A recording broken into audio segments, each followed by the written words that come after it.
pessoal, tudo bem? Está começando mais um Barão Podcast, o podcast aqui do interior da cidade de São Paulo. E eu estou aqui do lado do meu parceiro de sempre, Rafael Siviero, Zé Neto. Fala, Zé Neto, beleza? Show. Tá começando aí mais um episódio, estamos completando aí 3 meses, mais ou menos? 4 meses, né? 4 meses de podcast por aí. E é uma satisfação muito grande estar aqui. Hoje, nosso entrevistado é uma celebridade. E eu tô aqui do lado do médico, doutor Agnaldo Piscopo. Tudo bem com o senhor? Tudo ótimo, obrigado pelo convite. Prazer estar aqui. Vamos bater um papo legal aí. É isso aí. Quantas entrevistas será que ele já deu na pandemia? Nossa. Olha, na pandemia, acho que por dia, às vezes 4 por dia, 5 por dia, né? Só você contar o tempo, né? Mas a gente tá aí. É bom que tá melhorando, né? Não é muito doido isso? Tá, além de médico, né? Tem um currículo gigante aqui. Se a gente for começar falando, deve 1 hora aqui. O doutor Agnaldo também é secretário de saúde aqui da cidade de Araras, tá? Por isso que ele deu tantas entrevistas assim também relacionadas à Covid. Não é muito doido isso, porque o Brasil, a política nacional assim, normalmente não sabe muito quem são os ministros, secretários e tudo mais. A gente soube a lista de secretários de saúde do Brasil durante a pandemia, essa crise maluca, e sabe toda aquela mudança que teve entre os ministros e tudo mais. Como a mídia precisou da saúde e a saúde da mídia, né, nesses últimos tempos? A pandemia, né, ela colocou à prova um sistema de saúde. O sistema SUS, né, Sistema Único de Saúde, ele é responsável por atender toda a população, independente da pessoa ter renda, é responsável por manter a saúde. E diferente de outros países, né, muita gente acha que a saúde americana é boa, né? É boa para quem pode pagar. Então, eu já tive experiências lá nos Estados Unidos, né, de pessoas, professores, pessoas que é muito caro.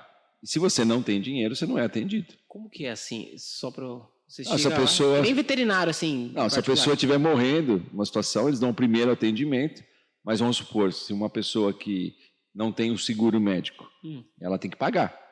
Se ela tiver um atendimento de emergência, ela é atendida para não morrer por hospital que foi levado, mas depois fica devendo e tem que pagar. Fica com a dívida ativa. Então é muito caro. Em média, uma família de 3 pessoas gasta $60 mil ano de seguro. É muita coisa. Seguro é como se fosse um convênio, assim. Isso, e aí paga o que você tem. Caramba. E se o hospital, é interessante isso, se o hospital que está a pessoa atendida, a pessoa não tem o seguro, eles não fazem o procedimento complementar, eles transferem. Então, uma jogando situação, para outro. Ou dá o alta mesmo. Cara, e não tem assim um código de ética, medicina? Não, a código de ética é deixar não morrer, né? Agora a parte financeira eles não têm. Então, diferente do Brasil, que o SUS, né, o Sistema Único de Saúde, também já foi diferente, né, no passado. Lá quando eu era acadêmico ainda, quem tinha carteira de trabalho tinha direito a atendimento. Quem não tinha o direito. Na época, o IANSP, né, que era chamado. E depois mudou com o Sistema Único, e o Sistema Único foi colocado à prova durante a pandemia. Então, quem tinha uma estrutura como Araras, né, a nossa região é uma região que tem muitos recursos de saúde, teve melhores resultados. E aí, quando você falou, né, o secretário de saúde, né, quando nunca ficou tanto na mídia, tanto no foco, é porque precisou do secretário. Ou seja, quem teve um secretário de saúde com uma gestão, de entendimento, de logística mais preparado, teve melhores resultados. Agora, o que as pessoas às vezes não entendem, não veio nada pronto. Não tem assim uma receita de bolo. Não é cartilha, né? Não, o Ministério da Saúde não manda assim, faça isso, faça aquilo, o seu número está piorando. Então, cada secretário, cada prefeito teve que fazer a sua gestão.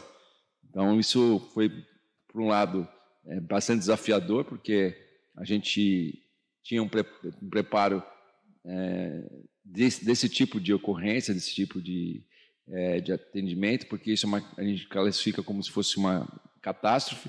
E eu tive a oportunidade de fazer alguns cursos, né, principalmente em Israel, onde a gente fez um curso de gerenciamento de catástrofe, que eu nunca achei que ia usar, fiz em 2014.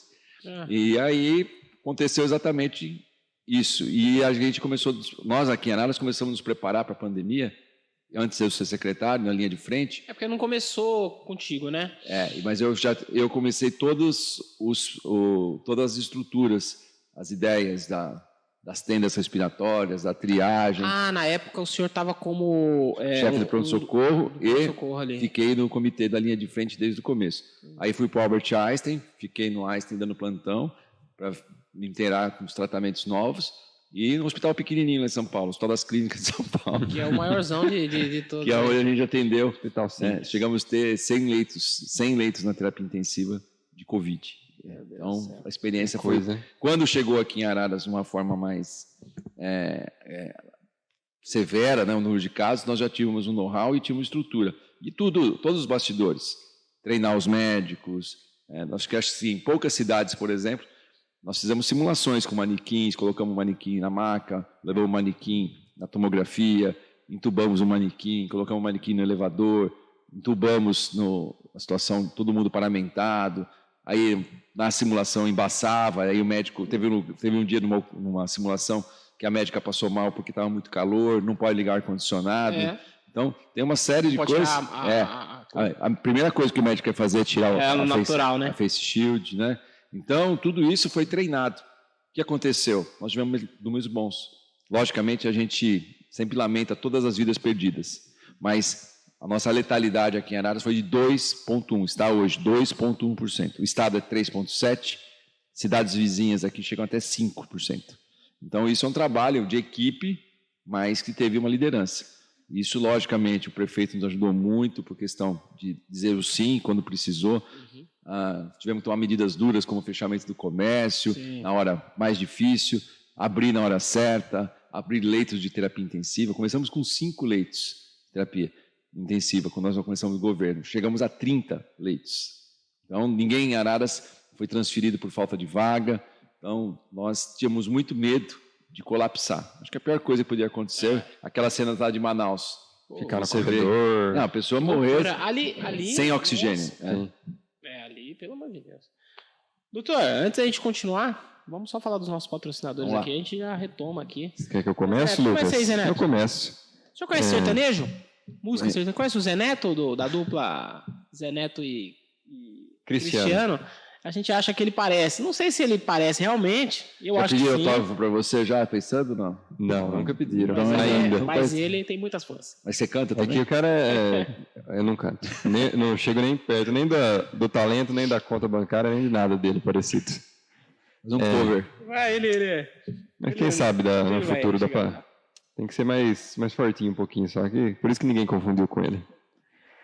Com a gente, mais uma vez, desde o começo do nosso podcast, que é o pessoal da Fran Chicken, frango frito no balde, vários cortes, estilo aquela marca que não podemos citar o nome, porque não está patrocinando nós. Porções variadas também, fritas, polenta, anéis e cebola, então, se você quer uma porçãozinha ali, pode pedir pelo iFood. Tem também telefone 35510103, celular 999510104, está aparecendo aqui na tela, Fran Chicken. Rua Albino Cardoso, 157 no centro. Um abraço ali para o nosso amigo Elcio, que mais uma vez... E a Yane, né? Estão sempre junto com a gente. Com certeza, mas desde o começo, desde os primeiros episódios, estão apoiando aqui o Barão Podcast. Obrigado aí. Fran Chicken. Parceiro seu, doutor. Secretário também. É isso aí. Eu virou mexer, eu peço comida lá, porque no secretário tem comida no gabinete. Não tem hora, né?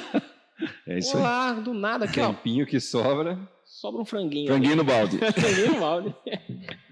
Tá certo. A Ponto Certo tá com a gente também, Zé Neto. Sim. Quer que eu fale também? Pode falar. Posso falar, então. Você faz muito Ponto Certo Imóveis. Para você que está procurando uma casa, um apartamento, quer vender, quer alugar, quer financiar o seu imóvel, pode procurar lá o pessoal do Ponto Certo Imóveis, atendimento de qualidade, profissionais muito qualificados e preparados, os corretores ali. E fica ali na rua Cristóvão Colombo, número 653, no centro, muito próximo da Praça Barão, ali, muito bem localizado. Você indo lá, você consegue achar muito fácil, que é uma fachada bem grande, tem estacionamento também ali na frente. E o telefone 3352-1152, pode ligar, também tem o site da Ponto Certo. Você que precisa alugar um imóvel, uma casa, um apartamento, ou qualquer coisa desse tipo, pode procurar o pessoal, que vai ser muito bem atendido.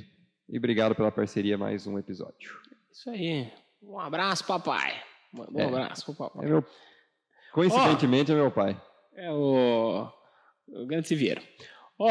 Restaurante Morro do Ronque, com uma localização privilegiada, o melhor restaurante de Araras fica no alto de um morro, com uma natureza exuberante e a melhor vista da cidade. Com iguarias que vão além da tradicional picanha na pedra, peixes, filés, massas e porções maravilhosas, o Morro do Ronque permite que você viva experiências inesquecíveis com sua família e amigos. O restaurante serve almoço e jantar e é o primeiro colocado na TripAdvisor, tá? Em Araras, com a nota altíssima lá, entrei para ver ontem. Respeitando aí rigorosamente todos os protocolos de segurança relacionados à Covid, desde sempre. O Morro do Ronque fica localizado entre a Avenida Maria Aparecida Muniz Miguelin e a Avenida Dona Renata. Mais informações podem ser encontradas aí no site morrodoronque.com.br e nas redes sociais também, lá no Instagram, no Facebook, ou pelo telefone 3542-9394. Um grande abraço aí pro Paulão, a Dona Zila e também o Silvão. Falei errado. De novo o celular aí. 3542-9334. Telefone certinho aí. E que tá com a gente a Revisa também, né, Zé Neto? Eu estou prestando atenção aqui isso aí. Na propaganda tá sua. Aparecendo embaixo aqui, bobo. Aparecendo no... Vai aparecer. Revisa Auto Center. Também é da família esse, coincidentemente. Doutor Aguinaldo, a gente consegue vender só por amigo e parente. Que a gente não tem muitas habilidades com a venda aí. Não somos os melhores vendedores da cidade. Revisa oferece tudo que seu carro necessita. Mecânica completa, suspensão, freio, radiador, pneus, peças. Teve problema com o carro? Pode levar lá que é sucesso, viu? Você não precisa se preocupar com seu veículo. A Revisa resolve tudo para você e com preço justo, parcelado em até 10 vezes. Então, nem vai sentir no bolso. Atendimento 24 horas, serviços leve trás, profissionais treinados, tudo para que você tenha seu veículo sempre rodando com segurança e conforto. Então, qualquer probleminha que tiver no carro, Avenida Padre Alarico Zacarias, 827, no Belvedere. Tem o telefone também 3542-2625, Instagram, @Revisa Auto Center.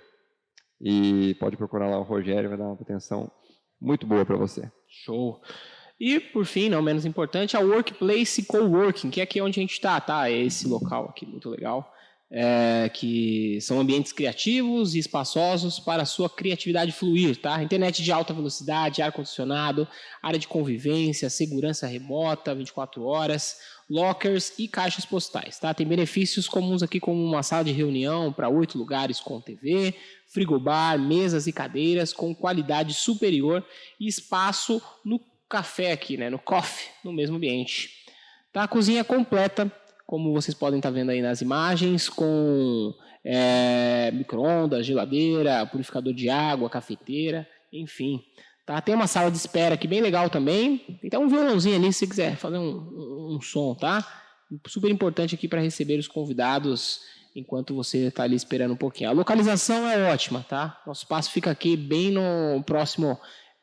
restaurantes, supermercados, casa lotérica, o Lago Municipal aqui de Araras, próximo de tudo aqui na cidade de Araras, na Avenida Padre Alarico Zacarias, 267, no Jardim Belvedere, tá? Mais informações aí, tem um e-mail, contato @workplaceararas.com.br, também o WhatsApp, tá? Que é o 19999437380. Valeu, Ivo, que tá sempre apoiando a gente. Legal aqui, né, doutor? Legal, bonito aqui. Até vontade de trabalhar. Ah lá. Estamos trabalhando. Vamos começar. Dar entrevista se tornou parte do seu trabalho, né? Nossa, estava falando quantas entrevistas não foram? Bastante. A gente tem uma assessoria, né, importante do SECOM e tem a grande mídia, né, principalmente aí a IPTV regional. Onde eu olho, eu vejo o senhor. Os canais. Na Globo. No Facebook também tem. Os canais aí da própria prefeitura, tudo mais. E é importante, porque a população tem que se manter informada. E é interessante que quando eu gravo alguma coisa, né, a Giovana está sempre ajudando, tudo, o que eu vejo. As pessoas, quando nos comentários, sempre fazem um comentário que eu sempre presto atenção. Obrigado pela transparência. As pessoas querem saber a verdade. É verdade. Né? Então, que nem apareceu a Delta essa semana aí, né? A variante. Eu recebi o boletim às 16 horas. Não, acho que um pouco mais tarde. 17 horas. 18 horas, um pouquinho, 30 minutos depois, a Globo já estava mandando mensagem e já queria um vídeo para as 18h30 para entrar no Jornal da Noite. Porque eles sabem que a gente é rápido também aqui nessa. E aí a gente já mandou, já ficou, já explicou o que era, entendeu? E a população já entendeu. Porque se fica deixando a internet, né, as redes sociais com notícias com ruído, isso dá uma complicação enorme. Porque as pessoas começam, né, fazer suposição, interpretar a interpretação do texto da forma que a pessoa sabe, né? Então a gente tem que passar a verdade e o que está acontecendo. Isso é importantíssimo. Tu não ficar puto, não sei. Ó, o que as pessoas falam de besteira? Nossa, tem uma situação que eu fico geralmente puto, que é quando, que a gente já conversou sobre isso, mas acho que na gravação não, que é quando as pessoas comentam coisas que já estão na publicação. Não, isso aí ou quando pergunta da idade da vacinação. Da idade da vacinação. Né? Não, tem umas situações assim, muito legal. Teve uma, né, que o pessoal até está lá na prefeitura, na oficial, uma moça, nós liberamos vacina para a idade X, né? Aí ela falou, gente, me ajuda no comentário. Minha irmã nasceu em 1980, quantos anos ela tem? É verdade. Essa conta é muito difícil. Mas quando a pessoa nasce em 80, fica mais fácil. 80 é fechadinho ainda, número fechado. A pessoa nasce em 87. E ela não sabe, estava em dúvida, né? Então tem coisa assim, pessoal entra... Mas aí eu acho que eu entendo, aí vai bom. Não, eu estou em dúvida aqui, ela pode vacinar ou não? Né? O que eu acho absurdo é quando postaram, eu lembro que postaram as idades, que era 21 mais, 20 mais, 18 mais, aí perguntaram do 19. Isso, toda vez era 20 mais. Das pessoas com mas toda vez assim, as pessoas... O que acontece? Interessante isso. Isso tem estudo. As pessoas, muitas das pessoas, elas têm um analfabetismo de interpretação. Então, se você... É triste a cultura. Se você der uma bula de remédio para uma pessoa e depois pedir para a pessoa falar quais são os efeitos colaterais daquilo, a maioria não sabe em relação a isso. Então, isso hoje, existe um analfabetismo funcional muito grande. Isso é uma realidade do Brasil, infelizmente. Então, na minha tese de doutorado, que eu defendo agora, eu tive que estudar isso daí. Interpretação do texto pelas avaliações atuais do ensino, 37% de acerto só. 37%. Isso muito das mais. Pessoas alfabetizadas, no caso. Isso. E cai, porque se você abrir no geral... Ensino médio completo. Então, não tem... Uma coisa é você ler e outra coisa é você interpretar. Isso. Então, na verdade, quando você coloca ali na rede social, né, e coloca uma informação, as pessoas às vezes veem o desenho que está ali e elas, do ponto de vista... Supõem. Já acham que tem que perguntar. E às vezes discutem, né? Sim. E aí escreve paciência com 2 S, né? Começa essas coisas, você já percebe que tem uma situação, é triste isso. Então, por quê? O povo está sensibilizado frente a todas as disputas de ideologia, né? Falando de pandemia, e aí a pessoa fala, como que um assunto super polêmico, né? Que é o tratamento precoce, né? Que deu aí até uma CPI. Mas assim, vamos colocar no lado da pessoa do outro lado, no lado que está doente. A pessoa tem uma doença, começa a ter sintoma de uma doença que pode matar. Ele quer fazer exame. Ele vai na tenda. E são sintomas, por exemplo, muito fáceis de você ter. Isso. O cara começa a ter dor no corpo, uma febrinha e tal. Estou com Covid, eu não estou. Começou hoje. Aí ele vai na tenda. Chega na tenda, o médico fala assim, olha, seus sintomas são leves. Por enquanto, seu pulmão está limpo, sua saturação está boa, você tem que tomar um antitérmico, que é dipirona. Aí já ouviu falar, que eu não sabia o que tem da dipirona, porque... Isso, que já é uma coisa, Aí ele fala assim, doutor, não vou fazer exame? Fala, o exame tem que esperar, porque só no 3º ou 4º dia que fica positivo. Sim. Aí o cara já, doutor, mas eu posso tomar um remédio que evite que eu fique grave? Não, os medicamentos que tem até hoje não... Ele sai satisfeito de lá? Não. E aí passa 3 dias e ele piora. Né? Aí ele volta. Aí vai lá, avalia. Aí ele quer tomar remédio. Aí o médico examina de novo, não tem aquele medicamento que ele quer. Mas ele ouviu falar que tinha um remédio, né? Um remédio para piolho, né? Que é ivermectina. Ele viu no Face? Ele viu no... Que cura. Por que não vai dar para ele? E aí ouviu falar que o remédio X, Y, Z... Então ele começa... Está vulnerável. Isso. E aí ele começa... E aí se ele piorar mesmo, e pode acontecer, e evoluir, ele vai achar que tudo que aconteceu foi porque não foi tomadas as atitudes que ele viu. Então, essa responsabilidade de informar bem. Deixando claro só para a gente, né, para as pessoas ainda que têm dúvida, né, nenhum tratamento precoce, né, como chamado, o tratamento com ivermectina, cloroquina, o corticoide, mostrou benefício. Pelo contrário, alguns tratamentos pioraram. Então, nós aqui em Araras participamos, agora acabou de fechar o estudo, do estudo de hidroxicloroquina versus placebo, um estudo nacional, que vai ser publicado numa revista de impacto. Nós somos um dos braços do estudo. Nós não sabemos ainda, né? Que foi concluído? Mas assim, era a hidroxicloroquina para ver se evitava a internação. Entendi. Né? E ia reduzir a mortalidade. É o maior estudo de hidroxicloroquina do mundo. Né? Um estudo o grupo chama Coalizão. Albert Einstein, Sírio-Libanês, vários hospitais, e nós trabalhamos aqui com esse estudo.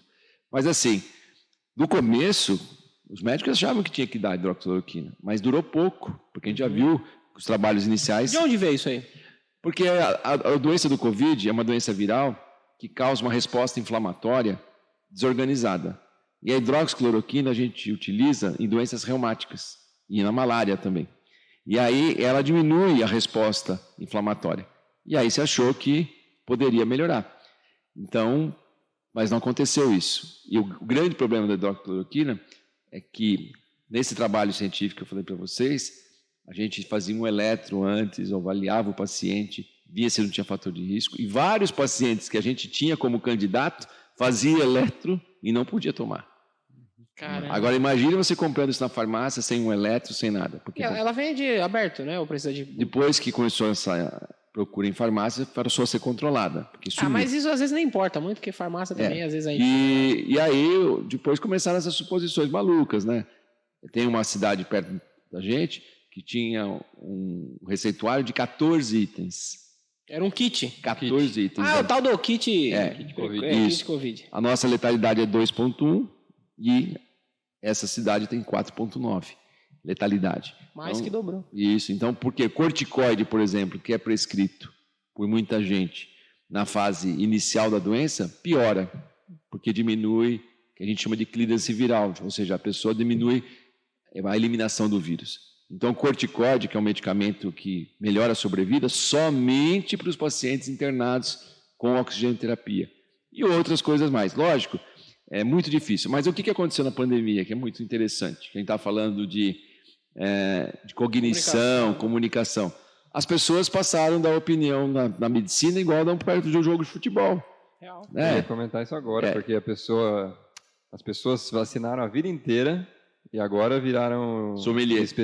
Sommelier de vacina. As pessoas foram no médico a vida inteira, respeitando o que o médico orienta, tudo que o médico passa, mas agora o médico está errado de não passar cloroquina. Eu tenho um caso, você falou do kit aqui, né, aqui na Câmara mesmo de Araras lá, tem o vereador, amigo meu inclusive, o Rodrigo Soares, que inventou isso aí também na cabeça dele, não sei de onde que ele tirou, de querer fazer um negócio de cloroquina. Eu encontro com ele, né, eu brinco com ele, eu falo assim, que merda, eu não sou médico, obviamente, não vou ficar rebatendo ele, mas eu me baseio em caras que, como o senhor... Você tem que confiar nisso, tem que acreditar em quem mas durou pouco, né? Já mas viu? teve uns médicos que veio com essa ideia aí. Tem médico que não vacina, gente. Caraca. Tem médico louco, tem médico. Assim, eu tenho um colega na região, né, que ele falou isso para o estado de São Paulo, então é público, não vou citar o nome dele, mas ele pegou e falou assim, o senhor consulta Covid, né? Embora, né, sua especialidade não seja essa, né? O cara é ortopedista. Ele falou, eu me preparei, então eu entrei em vários vídeos do YouTube, no Google, e aí eu me preparei, e também, como eu não era muito minha imagem, eu também passei um dia inteiro vendo imagem com um colega radiologista. Eu sou intensivista, sou cardiologista. Por coincidência, eu tive uma preparação nessa parte de gerenciamento de cadáver, e eu estava numa pesquisa, participando de pesquisas de vacina, nos preparando para uma pandemia da gripe.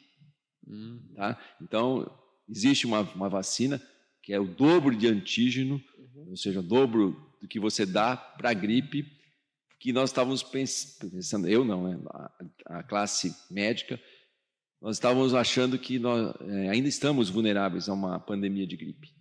E o idoso, aí que legal para as pessoas entenderem.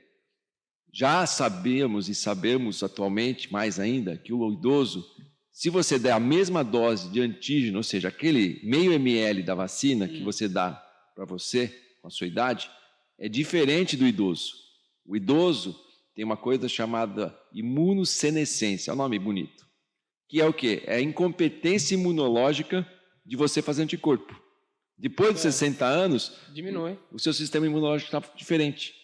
E aí o que acontece? Você dá, ao invés de fazer 30% de 70% de anticorpos, ele faz 20, 22. Por isso que ele fica mais cheio. Por isso que a vacina da gripe chama double dose já é para fazer isso. E agora vocês estão vendo que a vacina vai ter o terceira dose para as pessoas acima de 60 anos.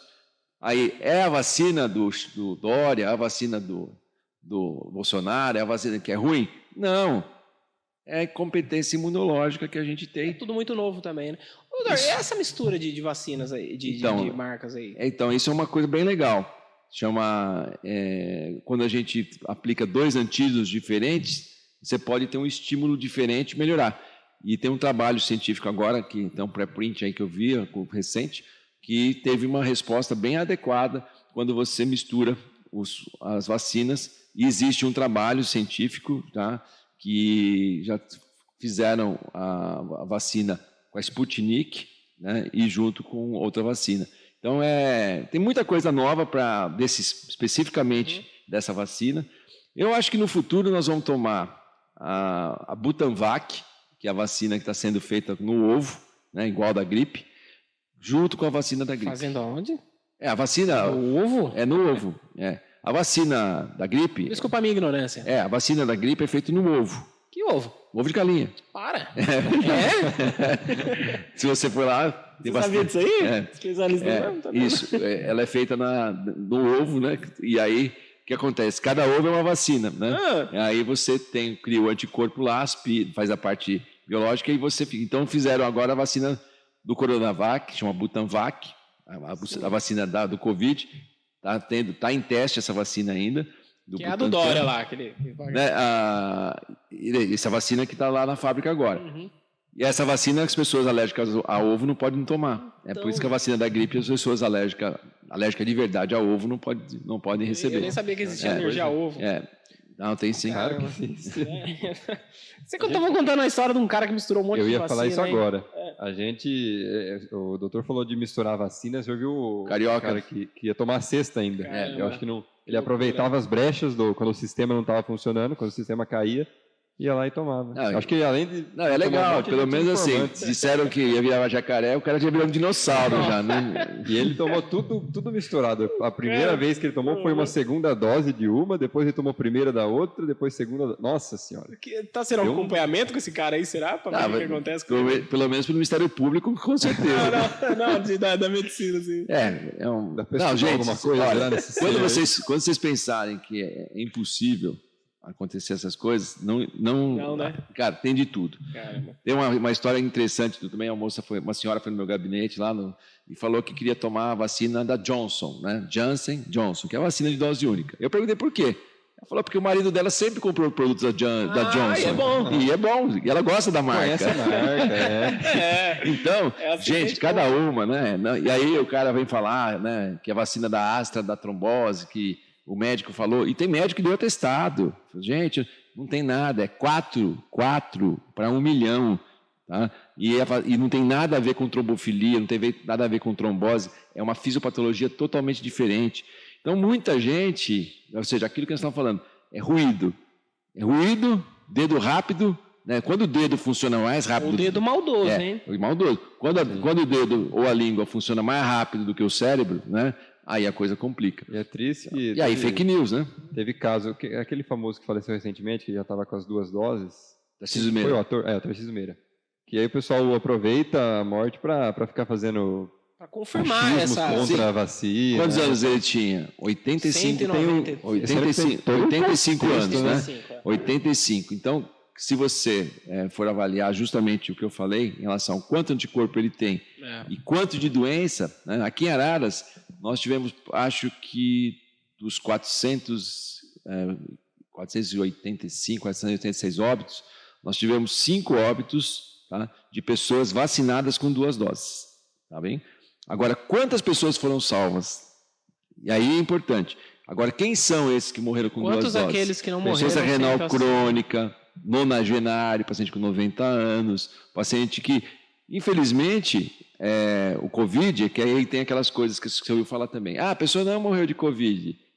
Sim, a pessoa tem câncer, está com um quadro imunológico, né, comprometido. Pega Covid, ele tem mais chance. Mas a causa, quem levou, foi justamente a doença. O que é o teste do Covid? Você vai lá, faz o swab, é o RT-PCR. Tem o vírus lá, a pessoa tem uma clínica correlacionada que não morreu de Covid. Entendeu? É essa que as pessoas não entendem. E o Covid é uma doença extremamente multiorgânica. Ela comete coração, da miocardite. 80% dos pacientes têm miocardite, que é uma inflamação do coração. Tem o quadro respiratório, que é o mais comum, podem ter pneumonia viral, que é o que mais mata, podem ter trombose, podem ter alterações neurológicas, podem ter AVC, derrame, podem ter embolia pulmonar, pode ter embolia para os membros, podem ter alterações de comportamento, diminui a cognição. Idoso que teve Covid mais grave, ou até não tão grave, aumenta a demência, fica complicado.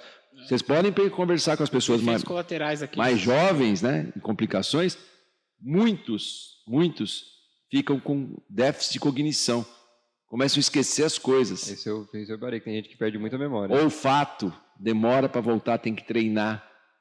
A parte de gustação, ou seja, a pessoa perde o paladar. Então tem uma série de complicações relacionadas ao Covid. Eu tenho pacientes Covid que estão dependentes de oxigênio, que sobreviveram e são sequelados. Então, além de tudo que a gente perdeu de vidas, também mudou todo o cenário de uma doença nova, que esse é só o começo. Você imaginava passar por isso? Porque a gente, sei lá, gripe espanhola, peste negra, sei lá, tudo, revolta das vacinas, né? Uhum. E a gente vê... Não esperava. Você vê longe, né, no livro disso, esse negócio de revolta das vacinas. Aí você fala, isso aqui é idiota, por que a pessoa não quer tomar a vacina? Você viu? Hoje em dia tudo se repete. Não, gente, vocês não acreditam, tem gente aí, mas a gente até respeita, até que não complica a saúde pública. Né? Mas, por exemplo, tem gente que não quer que pingue o colírio do bebezinho lá, onde está de prata, quando o bebê nasce, aí o bebê fica com conjuntivite por gonococcus, né, por gonorreia. Por que né? você pinga quando quando nasce um bebê, canal parto, vai lá, há muitos anos, pinga um colírio para evitar que tenha a conjuntivite por gonococcus, né, por gonorreia. Então, porque o canal de parto às vezes está contaminado. Não pode, porque vai arder o olhinho do nenê. Aí a outra não quer que faça não sei o quê, não quer que faça... Gente, começa muito invadir a medicina. E aí começa a complicar. Aí começa a ter sarampo, que não tinha mais. Né? Países árabes, por exemplo, não deixam vacinar, em alguns países, a Sabin, que é a vacina para pólio, porque tem uma fake news que o menino que vacina diminui, ele perde a sua competência para ter filhos, né? Ou seja, ele fica estéril. Certo. É uma fake news. E aí o país... Ninguém quer ser estéril. E aí o que aconteceu? Ainda mais num país árabe. Uhum. Começou a ter surto de pólio. Nossa. Então, não pode vacinar. Uma mocinha foi tomar a vacina para HPV na fila da escola, aí rodou um vídeo, a menina desmaiando, que tinha passado mal. Um monte de gente não foi vacinar para HPV, e isso aumenta câncer de colo. Então, isso é muito ruim. Cabe nós, né, trazer a boa notícia, como estamos fazendo aqui, para as pessoas entenderem. E ouvir a fonte certa. Porque quando você fala de pesquisa médica, eu posso provar para vocês o que vocês quiserem. É só você me dar o tema e eu posso fazer um trabalho observacional, né, com todo o viés que eu quiser fazer. E aí, vou dar um exemplo bem interessante que eu já falei. Por exemplo, ivermectina. Ivermectina a maioria dos trabalhos foram trabalhos observacionais. Ou seja, dá a ivermectina e fala assim, você tomou ivermectina, vamos ver se você melhora a febre, vamos ver se você melhora o olfato. E aí, você melhorou o olfato? Melhorei. Você melhorou a febre? Melhorei. Mas e o grupo que não tomou? Foi comparado? Se eu estou querendo fazer o trabalho, eu estou observando. E aí eu observei que nos 20 pacientes que eu dei ivermectina aqui em Araras, meus 20 amigos... Mas esse estudo aí é muito preguiçoso, né? Então, mas é assim que publica. Aí você publica dessa forma. E aí o cara começa a ter tendência. Aí vira manchete aquilo ali. Isso. Meu primo tomou e melhorou. Lógico. Aí e os que não tomaram e melhoraram? Daí começa essa confusão. E aí tem um negócio bem interessante, né? Que é o estudo observacional. Durante a pandemia, diminuiu o número de crianças que nasceram. Vocês viram? Né? Diminuiu bastante. Né? A natalidade, né? Mais de 300 milhões de pessoas não nasceram no mundo durante a pandemia. Né? E aí o que aconteceu? Foram ver que, por questão aí dos incêndios lá na Europa, então na Europa diminuiu muito o número de nascimentos. Viram que lá as cegonhas, diminuiu o número de cegonha por causa dos incêndios. E aí viram que como a cegonha leva a criança, né, se observou que a cegonha tinha pouca cegonha, nasceu pouca criança. Então, observacional. Alguém acreditou nisso? É uma boa relação. Não. Talvez. Então é a mesma coisa. Mas são dois fatos que você observou com tendência. Então, para aumentar o número de criança, vamos aumentar o número de cegonha. Podemos falar de astrologia aqui. Isso. Também. Então aí começa essa coisa de confusão científica e você prova o que você quer.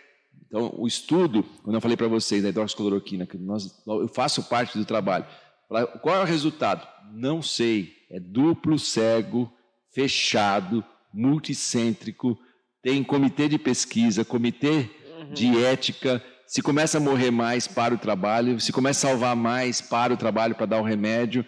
E a resposta vai ser séria. É isso que é importante. Agora, observacional que nem os malucos aí, o cara começou a fazer inalação com hidroxicloroquina e pôr na internet.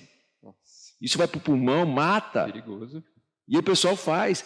O Trump foi falar que se tomasse desinfetante... Sim, eu vi isso aí. Era bom. Foi real isso aí? Foi real, um monte de gente morreu. Teve a história do ozônio também, né? Então, o ozônio o pessoal fez pouco porque a via não era tão tranquila, né? Porque a via retal. Mas né? aí que tá, né? É difícil. Então, o cara não queria tanto, né? Mas...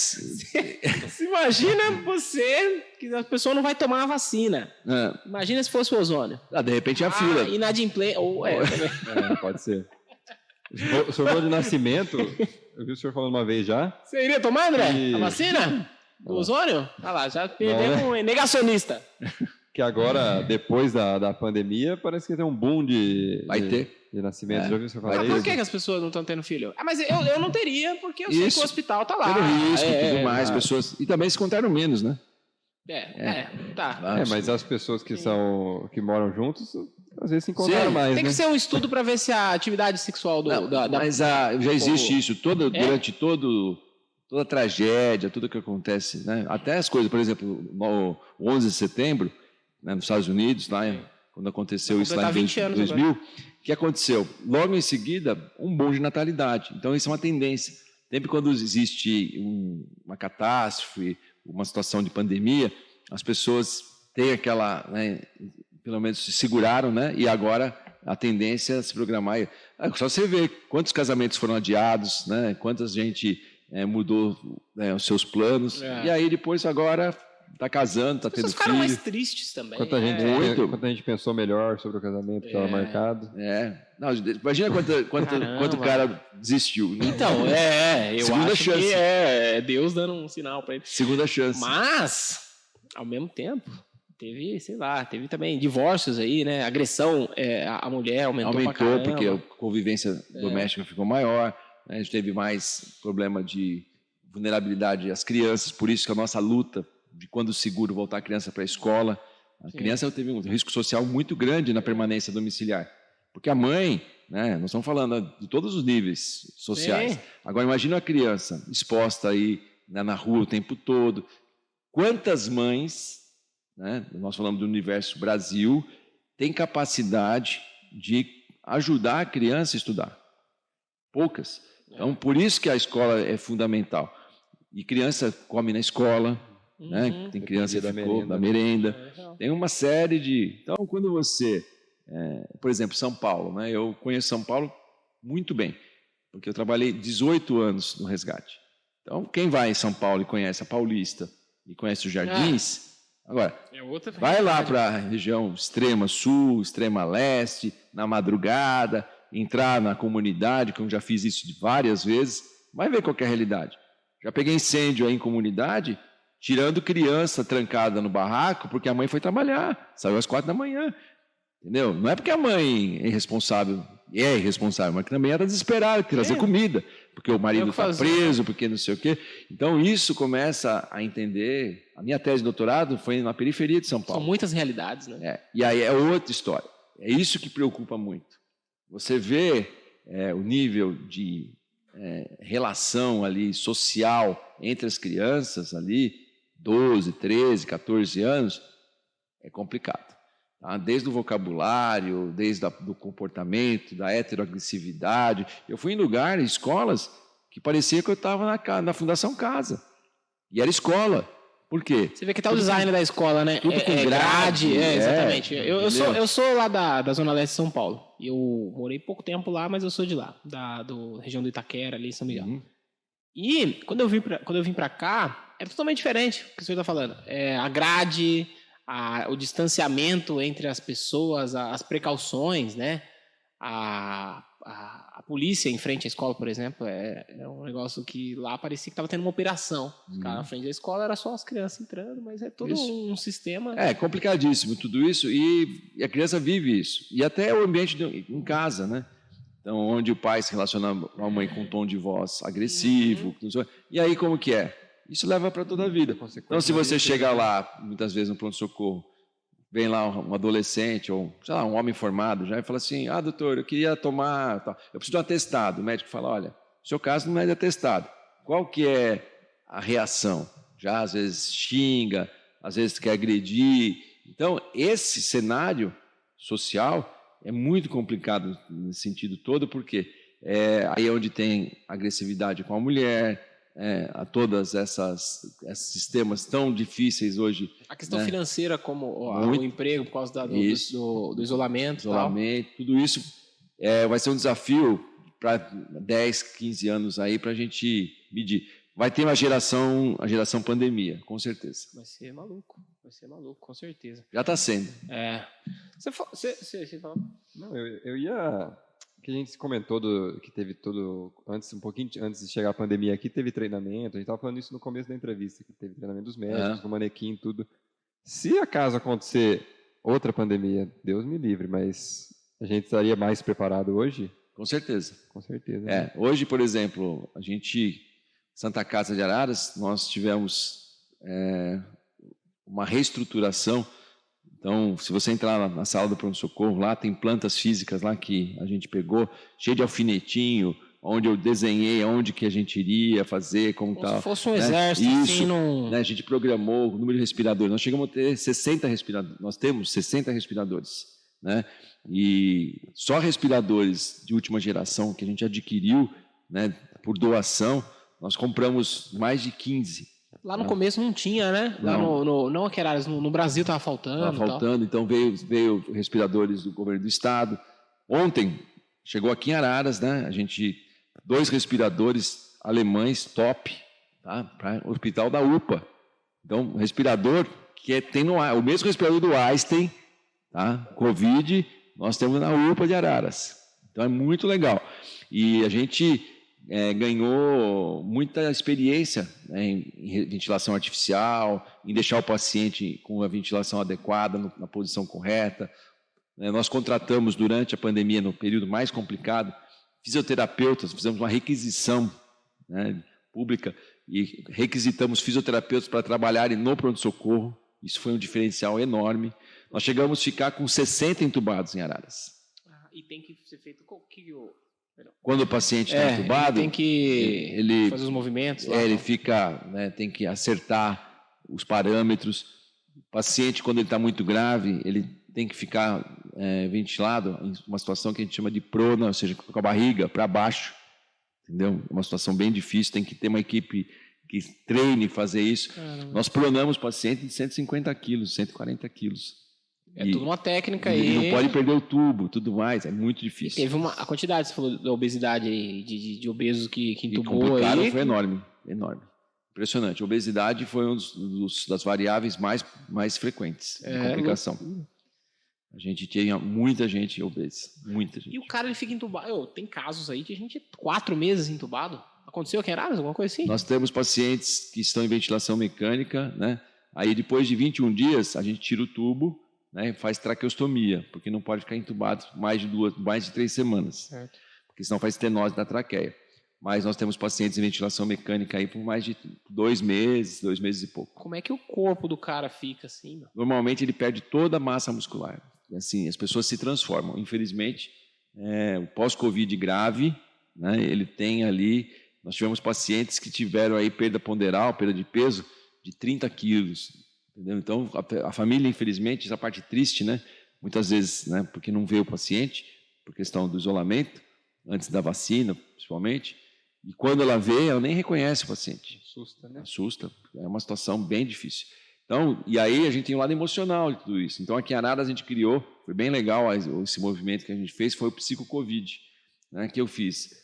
Eu levei os psicólogos, né, os centros sociais da prefeitura para ajudarem na Santa Casa, para fazer esse trabalho com a equipe médica e também com os familiares.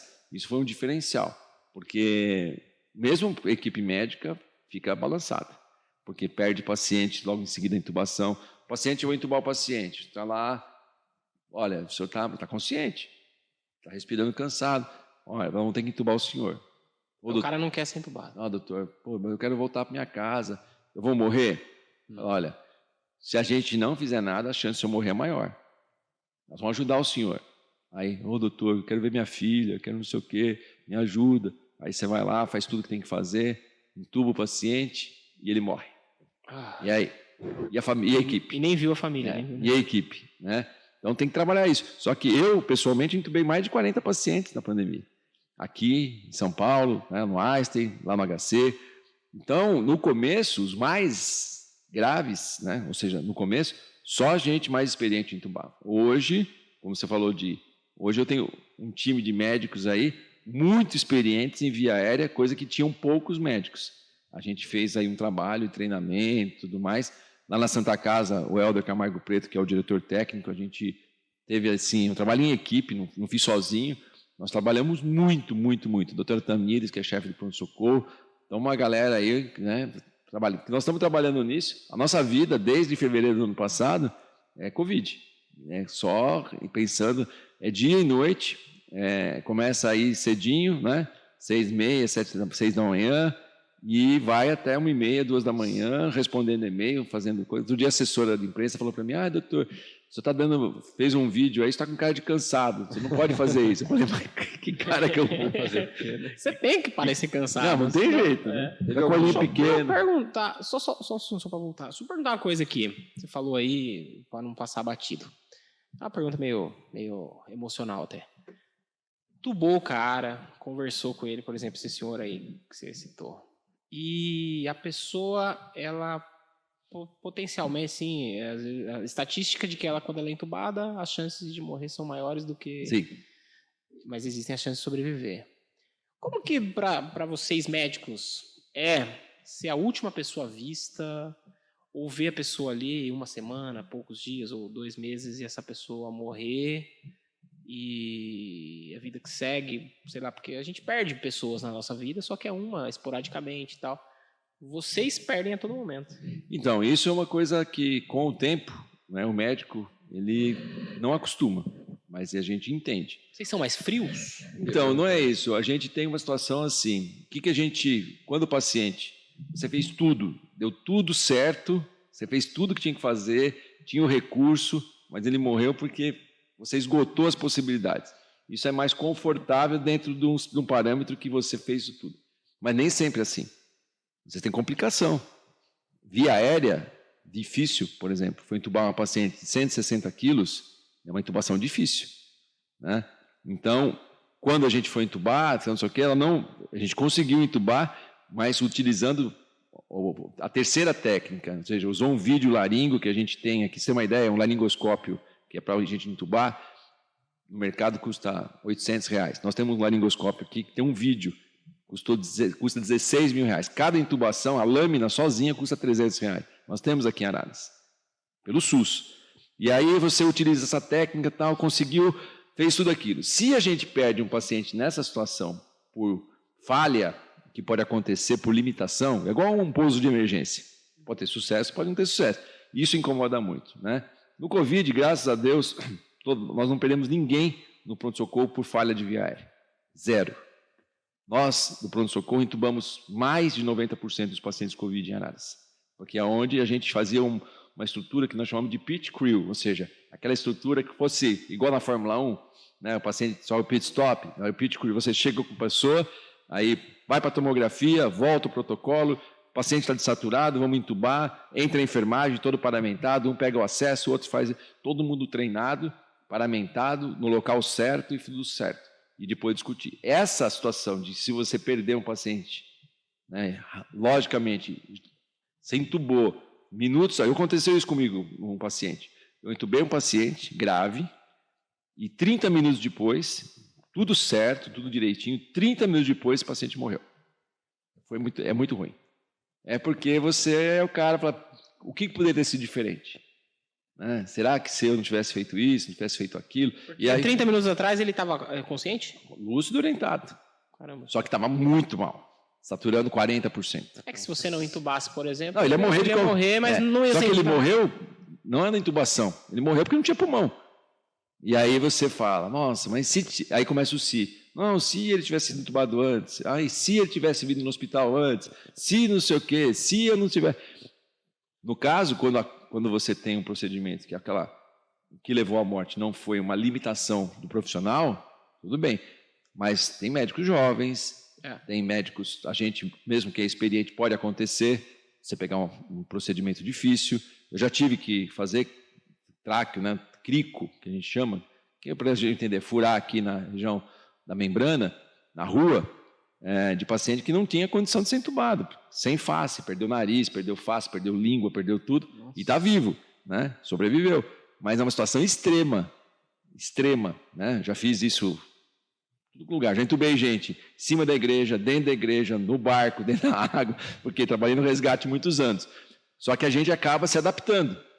Só que quando veio a pandemia, além de tudo isso, o problema de se contaminar, no começo era difícil, porque você não sabia, você não estava vacinado. Eu não tive Covid, mas máscara, face shield, máscara para a gente, né, para não pegar... o próprio macacão, não pode ligar ar-condicionado, sistema fechado, embaça, aí você vai entubar, está embaçando, o que você está enxergando? Já é pequeno, enfermagem com medo, né? Tudo isso. Tudo uma tensão. Então, tudo isso foi, né, melhorado, hoje a gente está muito mais preparado, mas assim, a gente não quer de novo não, tá bom? Pelo amor de Deus, a última coisa que eu quero. Um apocalipse zumbi. Já estudou sobre isso, doutor? Uma pandemia que vai matar todo mundo. Meu Deus. Teve algum dia que o senhor fala assim que foi o pior da pandemia, assim, que o senhor lembra? O pior dia foi quando a gente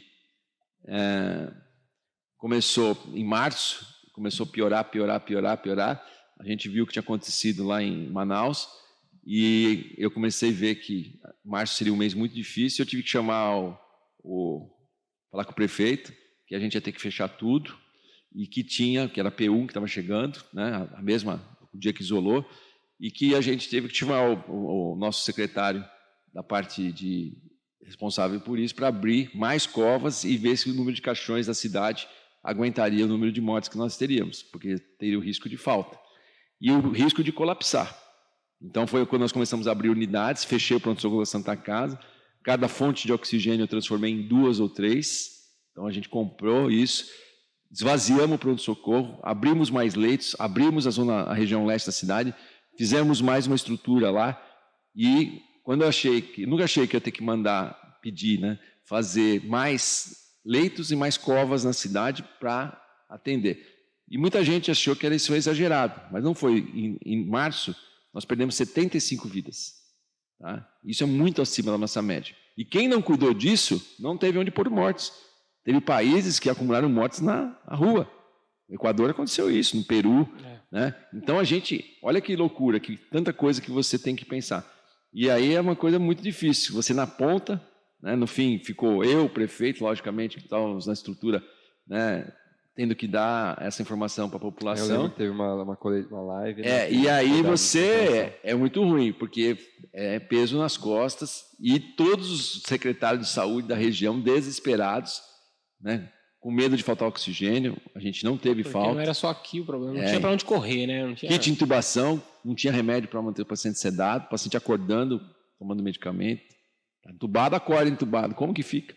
Estuba, morre. Ele estava entubado e ele acordava? Acordava, se você não tem um remédio. Aí começou a usar o plano A, B, C, D, até o alfabeto inteiro, entendeu? Caramba. E aí começamos a ter problema, não tinha remédio para comprar. Então, todo esse cenário, médico, falta de médico, né? Liga lá do pronto-socorro do hospital, não tem médico hoje no Covid, sou intensivista, vai lá. Eu veio um monte de plantão, de última hora mesmo, estava lá no gabinete, lá, doutor, não tem médico, faltou médico, corre para lá.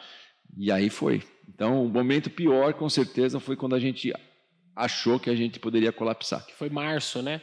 O Pedrinho falou, não vai. Ele estava confiante. Crença. Porque tinha você. Mas é um dando força pro outro.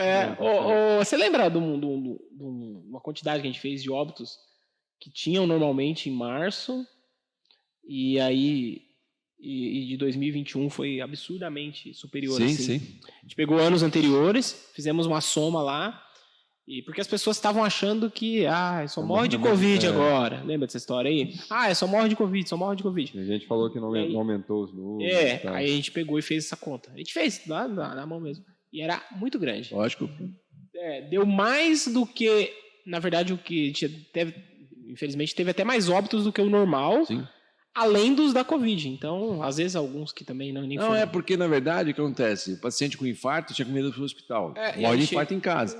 Então, o paciente está com suspeita de câncer, ia fazer endoscopia, não podia fazer endoscopia. O paciente precisava operar, não operava. Tanto que nós estamos vivendo agora uma retomada, onde nós estamos operando os pacientes que não operaram, colocando o paciente em hemodiálise, que ficou com medo. Muita gente teve pânico e não quis ir para o hospital.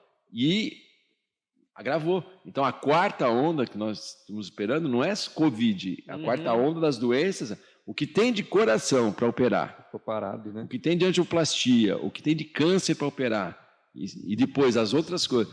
Hérnia, por exemplo, em Araras. Aqui nós estamos, só cirurgia, de uma forma geral, represada, eu tenho 600 cirurgias para a gente fazer, parte pública. Que já era para ter sido feito. Então nós estamos fazendo agora um programa que chama Zero Fila, estamos tentando colocar todo mundo, só que isso demora, né? Operar os mais graves primeiro. Mas joelho não é grave porque o cara aqui não está com dor, né? Porque se o cara é trabalhador, é pedreiro e está com problema no joelho, ele precisa voltar. Então a gente tem que se colocar no lugar e fazer o máximo que puder, mas não é do dia para a noite. A gente está fazendo de tudo, exames complementares, endoscopia, colonoscopia, coluna é para fazer exame do intestino. Nós temos 900 exames para serem feitos, entendeu? É muita coisa. Então agora é colocar tudo isso de novo para fazer trabalhar. Vai ser uma... Caramba, eu imagino que vai ser uma loucura. Você falou que você é intensivista, sim, né? Por muito tempo. Eu me recordo, antes até de eu entrar nesse meio do jornalismo e tal, de ver o senhor na Ana Maria Braga. Você já viu? Eu lembro, tava lá. O doutor Aguinaldo, Ana Maria Braga, do SAMU. Você tinha muita ligação, muito vínculo com o SAMU, né? Nós coordenamos o SAMU aqui de Araras, a gente implantou o SAMU aqui em 2001, lá no governo do Meneghetti. Eu fui para a França, conhecer o SAMU francês, saí da ambulância lá, fiquei nos Estados Unidos, né, também conhecendo o sistema americano, fiz treinamento em Israel também, e aí eu fui o primeiro médico clínico que trabalhou no sistema de resgate junto com o bombeiro em São Paulo. Então, eu trabalhei no Águia, 18 anos mais ou menos, e toda semana, 1 ou 2 plantões de resgate para valer. O GRAU. Em São Paulo tudo acontece, né? Isso, o GRAU, né, que é o Grupo de Resgate, Atenção à Urgência. Nós que, quando somos acionados, trabalhamos para fazer a segurança de policiais e vítimas quando tem refém, então treinamento com o GAT, treinamento de terrorismo, treinamento de transporte de pacientes com ebola, como a gente teve no passado, treinamento de altura, subir numa torre de um celular de 25, 30 metros, trabalhar na parte confinada, no incêndio. Então, a gente fez treinamento água, transposição de rio. Então, fez todo esse treinamento. Sempre gostei dessa parte. Então, até o ano passado, eu fiz parte desse trabalho. E agora, né, quando a gente veio, né, pela pandemia, secretário, pelo grau ainda, no HC, no Hospital das Clínicas de São Paulo, eu trabalhei pelo grau ainda. E aí, em maio do ano passado, junho, praticamente, eu pedi exoneração para me dedicar exclusivamente aqui em Araras e aqui a região. Porque a Covid aí pegou demais também, né? Caramba, então você viu muita coisa, então, fazendo já atendi bastante coisa, né? Aí. Eu falei aqui das mortes. Caramba. Já corri de tiro, já vi explosão. Já várias vezes. Não, peraí. Peraí, correr do tiro, vamos lá. Como é que aconteceu? Você chegou para... Não, mas mais de uma vez, várias vezes. A melhor não, a pior, a menos trágica. Não, uma vez, sim, não faz muito tempo, não. Estávamos em São Paulo num sábado, já estava 2:30 da manhã, 3 da manhã, já tinha atendido umas 10 ocorrências, e aí eu peguei o rádio, né? Atenção, Cobom, que é o nosso central, USA, né? USA é a Unidade de Suporte Avançado. QAP, QRV, manda a próxima. Quer dizer, QAP... Tão pronto, né? Preciso. Que assim, não é para vibrar tanto, né? Não. Aí a central falou, doutor, pode anotar. A enfermeira, doutor, filha da mãe, te mato, estou sem material. Falei, negativo. Pronto ainda. Vítima esfaqueada, comunidade X, Zona Norte. Aí, QTI, né? Vamos embora. Sirene ligada, tal. Chegamos lá, policiamento embaixo, né? Comunidade sombria, 3 da manhã, bora. Mochila nas costas, menina esfaqueada. Sobe. Chega no meio do caminho, os policiais que estavam com a gente, dá de cara com os caras lá, 3 caras, que, olha lá, o cara. Tiraram, para. O cara vira assim, ó, pau, pra cima da gente. Os bandidos. Pra cima da gente. Aí eu fui pro chão, a enfermeira pro chão, os policiais dando tiro e aí nós ficamos perdidos no meio da favela. Né? Porque a gente estava com os policiais, estavam levando a gente. Eles saíram correndo, dando tiro nos caras. E os caras dando tiro nele. Cada um escondeu no seu canto. A gente de colete. Então. Aí a enfermeira, eu vou matar você, episcopo, eu vou morrer. E aí saímos correndo. Por sorte, a gente correu para um lado, quem deu de cara com a menina que estava esfaqueada. Eu estava preocupado com ela. Aí a gente tubou a menina, que tinha que tubar, pegou facada no pescoço e tudo mais. Estabilizamos a garota e para tirar, né? Aí choveu polícia, né? Aí chove polícia. Aí os caras, escudo, não sei o que e tal, saímos com a menina, salvamos a menina. Os caras... Quem tomou tiro? Não, os caras fugiram, né? E nós não tomamos. Só quem tomou tiro foi só as paredes lá. Mas foi punk. Qual que é a sensação de estar na mira uma arma, sei lá, e você não estar armado? Não sei se então, você sabe até às vezes é melhor, né? Você não é um alvo? Porque, na verdade, o médico, né? A gente usa um uniforme diferente, o colete, tanto que no Águia, quando a gente está muitos anos, a gente usou colete cinza, igual da polícia. Então, isso é muito ruim. Depois, eu fui um dos que, né, falou, nós temos que usar colete. Eu tenho um colete particular, comprei na época, o colete laranja, que é a cor do resgate. Porque o Águia, polícia, e o Águia, resgate, é o mesmo, não tem a bandeirinha da Cruz Vermelha lá. Né? Tanto que é o risco que a gente tem. É da Polícia Militar. Da Polícia Militar, o cara não sabe o que é uma coisa que é outra. Tanto que a ocorrência grave, né? Muitas vezes, quando assalta banco e tudo mais, decolam 2 águias. Decola o águia médico e decola o águia para fazer a segurança da equipe. Né? Já fiz isso várias vezes. E é uma situação tensa. O voo, ele é muito tenso. Um plantão de resgate no Águia não é um plantão tranquilo. Quando você vai dar Porque não tem uma programação. Não, assim, você está pronto para atender a pior ocorrência que tem. Né? Eu saía daqui 3:30 da manhã, chegar lá em São Paulo, 6 da manhã o helicóptero está pronto, né? Tudo checado, checklist, frases totalmente, né? A fraseologia totalmente... O médico, militar, né? O médico é responsável pela operação do pouso, junto com o piloto. Então, do meu lado, ó, direita livre, cauda livre, aeronave para baixo. Você tem que ajudar. Você vai balizar ali. Entendi. O pouso para... aeronave para baixo. A prioridade é o enfermeiro, mas o médico faz. Mantenha, aí o piloto para...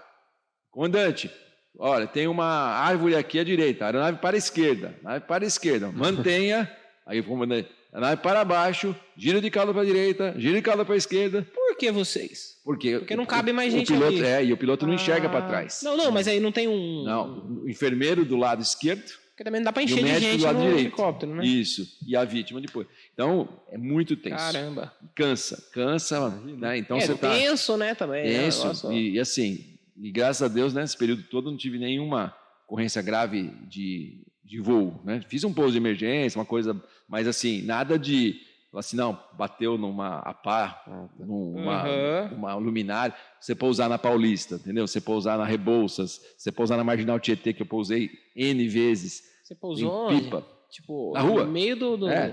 Isso, na rua. Não, vai lá, vamos pousar no meio. Né? Vai fio para todo lado. Isso, no meio de tudo, né? No paliteiro lá. Carro, tudo ali. É isso.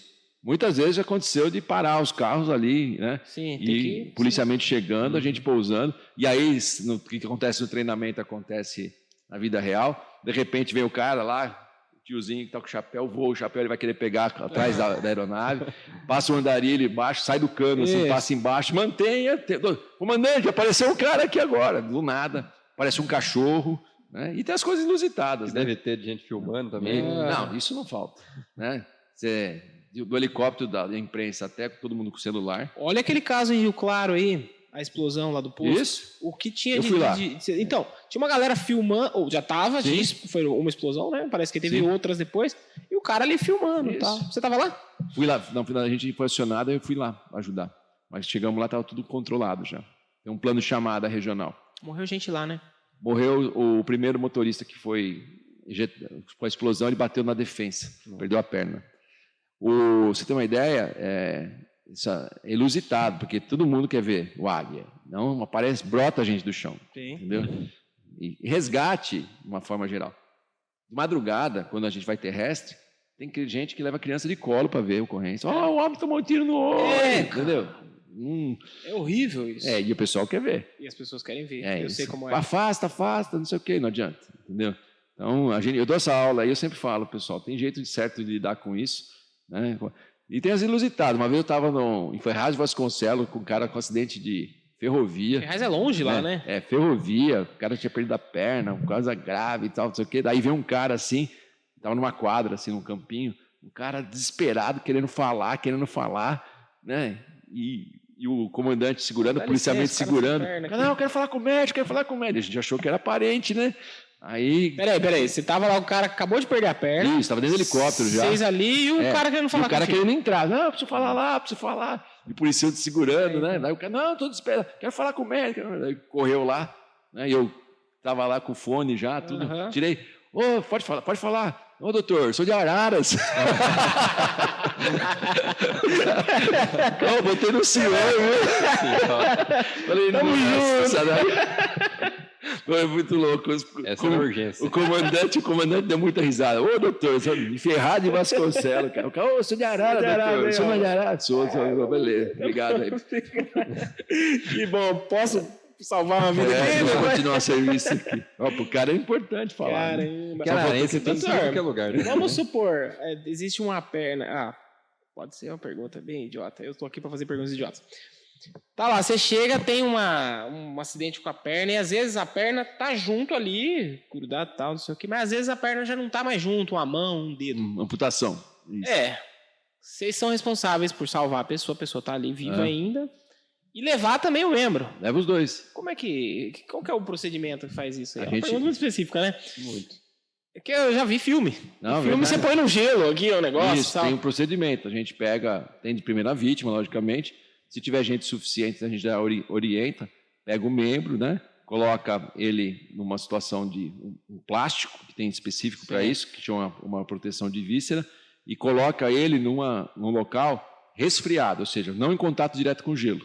Tá? Então já é um mito aí, o gelo é um mito. Não é bom. Colocar o gelo em si estraga, né? Entendi. Coloca lá, protege o membro e leva a perna, o braço, o que for. Dedo normalmente não dá para a gente reimplantar. Mas aí a mão, tudo mais, a gente sempre leva, é bom levar. Até a situação mais inusitada, né? Que às vezes a amputação aí, a esposa vai aí... tá cortando. Corta, né? Peraí, e aí tem que levar, né? Tem situação... Peraí. Não, peraí. briga conjugal, ela corta o pênis do cara. Né? E aí tem que levar para implantar. Dá para pôr de Aí novo. chega lá no resgate, chega lá a polícia, leva o cara, esqueceu o negócio e aí voltou lá para pegar. Esqueceram o pênis do cara. E aí voltou para pegar. Mas como é que você esquece um... Por quê? Se você é policial, você vai pegar ou levar o cara, você vai lembrar de levar o pênis? O pinto dele? Depende do tamanho também, né? Porque às vezes o peito tá ali, dá pra ver. Não, às vezes não dá pra ver. Então é importante, independente do membro, é levar os dois pro hospital. Entendeu? Caramba. Então, você tá lá cortando. Então, ó, dica aí pra vocês aí. Tá lá cortando maracujá. Maracujá é perigoso. Já cortou maracujá? Ele sempre escorrega o... Cortou seu dedo sem querer. Fora. Isso. Mas tem que ser muito forte, né? Obviamente. Não põe no gelo. Acontece, mas é isso que vai fazer. Você vai colocar num saquinho, né? Ali. Vai colocar, por exemplo, um recipiente que tenha gelo, mas nunca... Não direto. Direto. Então, proteger com alguma coisa, pano limpo.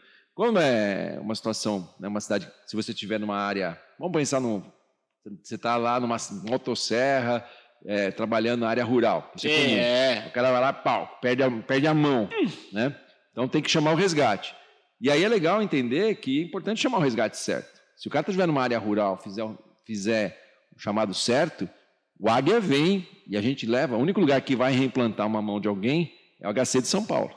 E a gente voa para São Paulo, entendeu? Mesmo aqui de Araras. Entendi. Agora, se começar a fazer as coisas tudo errado, aí vai perder.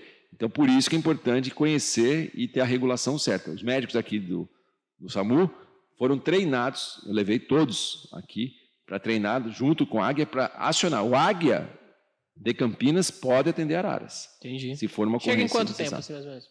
Uns 20 minutos, 15 minutos. Tem um Águia de Piracicaba, que é só policial, chega em 7 minutos. Né? E o de Campinas, em 20 minutos, a gente está aqui. Tem um negócio muito doido que eu vi, uma entrevista do Jackson Foman, que foi um dos sobreviventes do acidente da Chapecoense.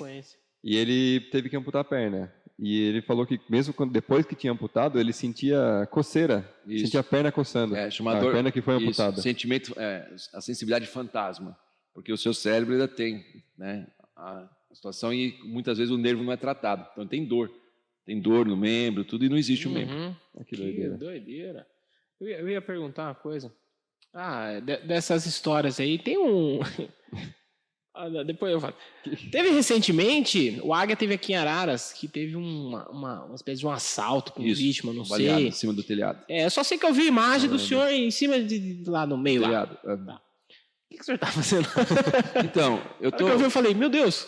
Como a gente tem esse treinamento e a gente tinha refém, então eu, como médico, treinado, né, coloquei o colete, tudo certinho. Porque você não estava de plantão ali. Eu fui apoiar o SAMU. Entendi. Né? Mesmo que tiver outra ocorrência, a gente vai estar junto. Né? Então, a médica que estava de plantão, eu acionei o SAMU, acionamos a suporte básico, tudo. Os policiais estavam negociando, porque eles estavam armados. É verdade. O que aconteceu ali foi um assalto com vítima. Um estava morto em cima do telhado, já um dos bandidos, né? E a gente estava lá aguardando para a proteção dos próprios policiais, das vítimas e até o atendimento dos eventuais baleados de qualquer lado da lei. Né? E aí eles se entregaram, depois aí eu constatei o óbito, né, em cima do telhado, lá tive que subir lá para o cara tomou um tiro e ficou um tempão ali, então. Ficou morto lá em cima, lá a gente constatou até ter a perícia. E faz parte, essa parte médica. Então, o secretário de saúde, né, no caso... É a autoridade sanitária da cidade. Então, essas ocorrências com maior repercussão, tudo mais, a gente tem que estar ciente e alguns a gente está comandando. O senhor é médico, né? Acho que na área, não né? aguenta, né? Também tem que ir. E é essa parte que a gente treinou e não deixa de ir. Qual que é a adrenalina do negócio? Eu fui repórter policial. E eu vi alguma coisa, eu chegava depois, obviamente, ou às vezes até um pouco antes de ou o resgate, ou até mesmo a polícia, eu já cheguei em ocorrência, e tem uma adrenalina diferente, mas eu só estou reportando o que está acontecendo ali. E é uma adrenalina alta. A de vocês... Então, eu já cheguei em ocorrência, em Campinas, por exemplo, não sei se você lembra de uma chacina que teve no Ano Novo. A família toda, né? Isso, fui eu que atendi. Mais de 10 pessoas ali. Isso, foram 16 pessoas. E eu fui nas primeiras viaturas chegar. Eu estava na rua, e na volta a gente deparou lá. E Então é uma situação bem tensa, né? Ou tu não sabe pra onde vai. Tem um corpo ali, outro Não, ali. a gente sabe, né? Tem um treinamento, né? Chama START, que é um protocolo que chama simples triagem e rápido tratamento. Então você declara morto, vivo, morto, vermelho, verde, vai andando. Você olha ali, você meio que já... Isso, quem está morto, quem está ali, a gente não reanima. Só que é uma situação que eu fui dormir, descansar de novo, uns 4 dias depois. Porque você fica com aquilo na cabeça, né? E uma situação bem, bem complicada. O enfermeiro que estava comigo nessa ocorrência, ele ficou com problema, ficou afastado um tempo. Então, uma situação bem intensa. Tinha criança junto, que sempre é um agravante. Né? Tem o risco de ser avaliado, então tá acontecendo entra com alguma escudo, coisa ali, né? entra com colete, não sabe o que está acontecendo. Então, tudo difícil. E a adrenalina é alta. Exemplo, altura. Né? Você vai subir num prédio que um suicida pulou e está preso lá. Você tem que subir.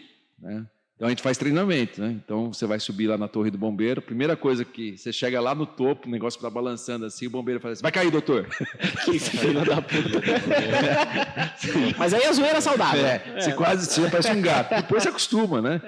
Quando o primeiro voo que eu fiz no Águia, vai cair, saiu assim na Guarapiranga e tal, céu azulzão, o piloto tira, a gente fez o helicóptero dar uma quedinha básica. Só para assim. dar uma zoeira. E aí, doutor, elevador, hein? Você já vem aqui, né? No primeiro, você vê os caras que estão começando a voar, o cara parece que tá um gato agarrado. Assim, como se fosse adiantar alguma coisa. Depois você já está solto ali, acaba... faz só de sacanagem. Faz parte, né? Faz parte da zoeira. É para dar uma quebrada de gelo. Mas aí a adrenalina é muito. E assim, é uma equipe muito coesa, né? A sua vida depende do bombeiro, o bombeiro pode depender, a vida dele de sua, minha vida pode depender do policial e tudo junto. Você tá ali, subindo um morro, entrando numa chacina, numa torre, num incêndio, sei lá. Aí como é que você lida assim? Você falou, é difícil ter voltado meio. Aí você volta ou você para em algum lugar para atender alguém com virose. Às vezes, não é entediante? Então, às vezes eu dou plantão. Né? Não, conta a virose aí. Mas... Sexta-feira, né, 12 horas no turno, 24 horas. Sábado, né, fazia um treinamento de emergência, à noite dava plantão. Domingo, fazia treinamento e plantão à noite. E via segunda-feira para trabalhar em Araras. Eu fiquei sem fim de semana, assim, seguido, uns 16 anos. Sim, um fim de semana ou 2 por ano, livre. Aí, segunda-feira, chega no consultório, né? Chega em casa, toma um banhão e tal, 10 horas da manhã no consultório. Aí, vai lá, entra a vozinha, pressão alta. Bora, vó, entra aqui, senta aqui, vambora. Pega a pressão. Nossa, doutor, você tá acelerado. Calma aí, liga a sirene. A vozinha, ai, doutor, você tá muito acelerado, tu tá com medo do senhor. Bora. Bora, vozinha, bora, anda aqui, não sei o quê. Então, é verdade, tem que ser. Bora que eu tô com tempo. Tem que cuidar, até para dirigir, né? Porque você fica malucão. Eu tomei um monte de multa no primeiro radarzinho que tem na marginal. Você sair de lá 24 horas, regaço, né? Aceleradaço. Aí você sai do plantão, já vira ali, quando você passou a 80 no radar, né? Então não pode, entendeu? Então tem que controlar, baixar. E aí tem os... Né? Aí baixar a adrenalina, certo, né? Aí ouvir uma música tranquila, pensar em outras coisas. O que você faz? Aí eu faço crossfit, gosto de pescar. Crossfit é maluco também, não é? Adrenalina também. Mas você queima adrenalina, né? Gosto de pescar, correr, eu acho que é legal para adrenalina. Em casa, né? Família, sempre é uma coisa legal. Brincar com o cachorro. Cachorro dá uma aliviada. Então, até a minha tese de doutorado saiu num pós-plantão. É uma história legal. Eu, no plantão, chegava assim de manhã, normalmente, né? Chegava, tomava banho e Coca-Cola, 0. E eu tinha um Golden, né? Que já morreu, coitado. E aí, o que acontecia? Ele esperava acabar a Coca-Cola para jogar a garrafa para ele, né? Ele pegava, voltava, pegava, voltava. Aí, nessa, quando acabava, ele ficava preguiçoso, eu peguei a garrafa e fiz assim, ó. Fazer barulho para ele. E nessa eu percebi que a consistência, né, a resistência da garrafa parecia muito um tórax. Sim. Aí eu peguei essa garrafa PET, coloquei dentro de uma camiseta, enchi de material reciclável e criei um manequim. Eu me lembro disso. Isso aí foi uns 5 anos, não faz? Isso, 2014. Eu lembro, eu fiz matéria disso. Isso, eu saí no Jornal Nacional, no Fantástico. O nome do manequim é Guizinho e a minha tese de doutorado que eu estou defendendo agora. Então, a gente criou um manequim para treinar crianças, adultos, né, de ressuscitação com manequim de baixo custo, para aprender a resultar.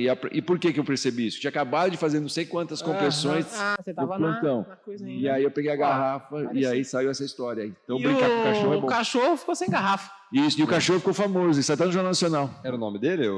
Bono. De onde que veio o Guizinho? Guizinho Aguinaldo. Faz sentido. Era Guizinho? É, Guizinho. Você era mais jovem? Manequim.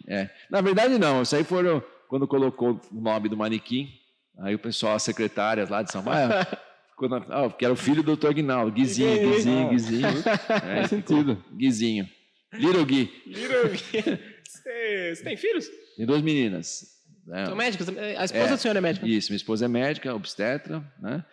A Beatriz, ela é médica já encerrou a especialidade, é nefrologista, trabalha em São Paulo, já coordena lá equipes, tudo.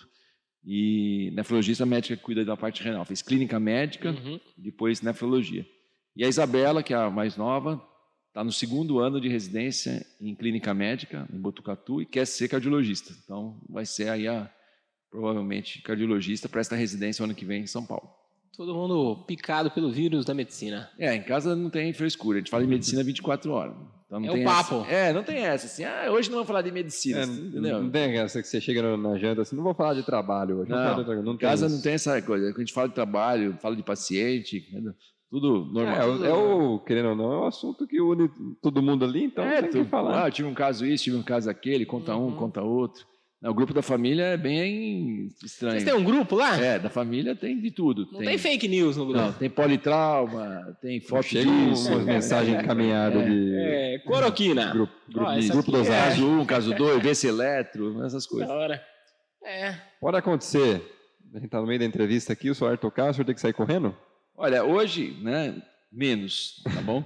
Mas durante de 2001 até 2009, quem tem mais tempo de Araras, eu fiquei de médico voluntário no SAMU o tempo todo. Eu tinha um EcoSport. Eu ia falar disso agora. Uma sirene? Isso. Colocava uma sirene em cima e atendia todas as emergências da cidade. Pegava assim, colocava, já viu filme americano? Coloca em cima assim, Isso. E sai vazado. Saía que nem louco. Punha um macacão, né, por cima da roupa, de madrugada, de noite, de manhã. Né? Tanto que minha filha, as duas, né, mas mais a Isabela, né, porque o meu codinome do rádio era Alfa 50, ela brincava que ela era alfacinho, né? E ela queria atender... Se ela tivesse junto... Parado, né? E às vezes tinha um enforcado, uma coisa mais grave, eu deixava ela no carro. Ela, não desce. E ela, pai, foi código azul, que era parada. Código azul é código azul. Ela tinha quantos anos? Nessa época, uns 6 aninhos. Era... Aí ela falava, pai, o senhor usou o desfibrilador convencional ou DEA? 6 anos? Desde criancinha, né? Que legal. E aí foi assim que elas cresceram. E a gente deixou. Quem é de Araras sabe. Restaurante, festa, onde estava, saía correndo, ia atender. E chegava muitas vezes antes até das viaturas, porque conseguia o carro menor. Mas atendia em Anguera, Bandeirantes, dentro da cidade, fora da cidade. Tinha um rádio, no caso? Rádio o tempo todo. O rádio, eu andava com rádio e agora não precisa mais porque tem os médicos de plantão, né? Entendi. Mas se tiver uma ocorrência grave, tipo assim, me ligarem, que aqui tá no Vibra, meu celular, se me ligar e falar que teve uma múltipla vítima, um ônibus na cidade, eu vou ser chamado e vou. Entendeu? Faz parte. O pessoal mesmo vai precisar de ajuda, por mais sim, que tenha lá, a gente tem um plano de chamada. Foi o que aconteceu em Rio Claro. Isso, tem um plano de chamada. Fazer? Tem um plano de chamada. Tá? Se precisar, organizar, fazer. Então, é para isso que a gente treinou. Enquanto tiver ainda condição de subir da ambulância... Não, tá fazendo crossfit aí, pô. Eu firme. E aí tem as ocorrências, dessas de chamar, né? Dos pontos. Uma vez, estava aqui no bombeiro, de repente, ocorrência... toca os alarmes, aqui em Araras. Põe macacão, aí eu fui na viatura do bombeiro, atrás. Um caminhãozão, uma viatura que era um furgãozinho atrás. Em Anguera, de noite. Você não tá vendo ainda. Porque não dá vendo nada, cara, não dá pra ver nada. Aí para a viatura, aquela confusão, em Anguera parada, aí já cata a mochila, torrendo e tal. Aí os caras assim, tudo agachado, atendendo um cara ali, né, tal. Aí já vem correndo, põe a bolsa no chão. Quando eu vou ver, olha um olhão assim, doutor, é o cavalo aqui, a vítima tá lá na frente. Levou um puta susto. Essa pessoa tá diferente. É a Graciane Barbosa. Não, é o cavalo. O motoqueiro atropelou um cavalo, né? Caramba. E eu, em vez do motoqueiro, eu fui no cavalo. Na hora que eu dei de cara, foi muito estranho, né? Não, isso aqui Eu vi o tamanho do olho, eu falei, gente, o que é isso? é escuro, né? Acho que não é. Tá meio mal esse paciente. Tem uma galera que tem uma cara de cavalo, né? Mas esse aí, no caso, Ô, era... mano, a sensação foi estranha, cara. Imagina você olhar o olho e falei, isso eu nunca vi, né? Pô, isso aí é uma... Já cheguei a pegar assim, ocorrência grave de noite no escuro, né, de andarilho, coitado, né?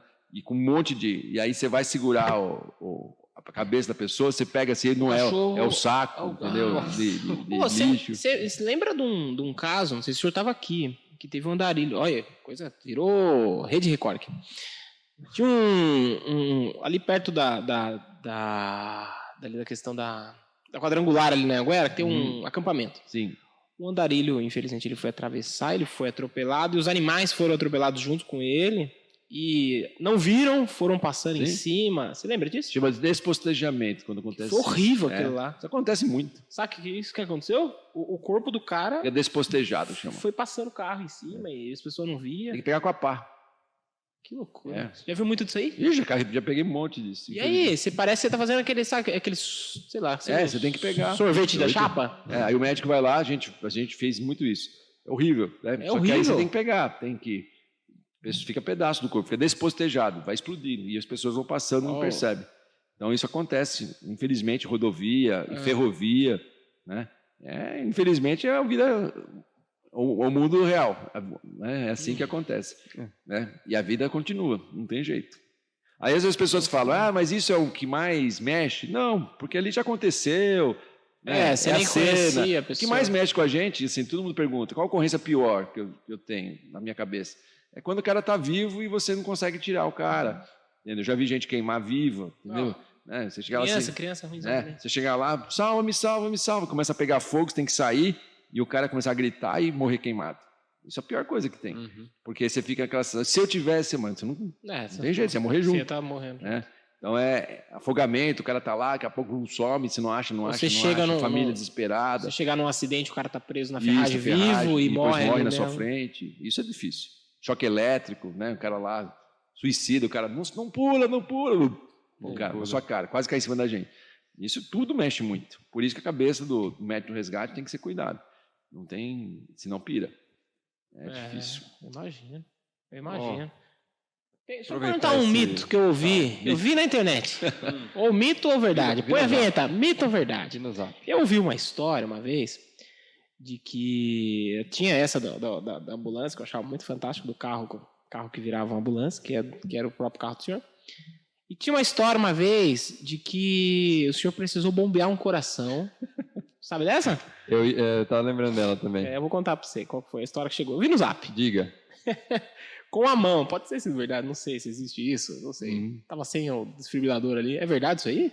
Então, o pessoal aumenta um pouco, né? Mas assim, em todos os anos, a gente abrir tórax, tá? Abrir um tórax para você fazer massagem interna, é verdade, a gente pode fazer isso, eu já fiz isso algumas vezes. Abrir, tipo, bisturizão aqui. Aqui do lado. Aqui. A gente abre, isso. Abre aqui do lado. Bota a costelinha aqui, tem uma costelinha e aí aqui. A gente corta as costelas e enfia a mão dentro do tórax, né? E aí o que aconteceu? Uma ocorrência de abrir o tórax aqui em Araras, o que aconteceu? Eu fui numa ocorrência na Vila São Jorge, tá? Que é um bairro aqui de Araras, e uma senhora foi esfaqueada pelo marido, sei lá, um companheiro. E uma das indicações que a gente tem para isso é que quando uma pessoa tem um ferimento perfurante, um quadrado que tem aqui, ou seja, pode ter pego o coração, e você chega, ela perde a consciência na sua frente, ou muito perto do que você chegou, essa pessoa tem uma chance de ser reanimada. Então, nessa situação, ela tinha várias facadas, a gente abriu o tórax, uma cena bem complicada, porque tinha um bebê no berço, pra você ter uma ideia, que era o filho e tal, e a gente abriu o tórax dela lá. E aí faz a massagem, realmente, acha o buraco do tórax, tá, no coração. Então, a gente já fez, eu fiz isso num policial aqui em Araras também.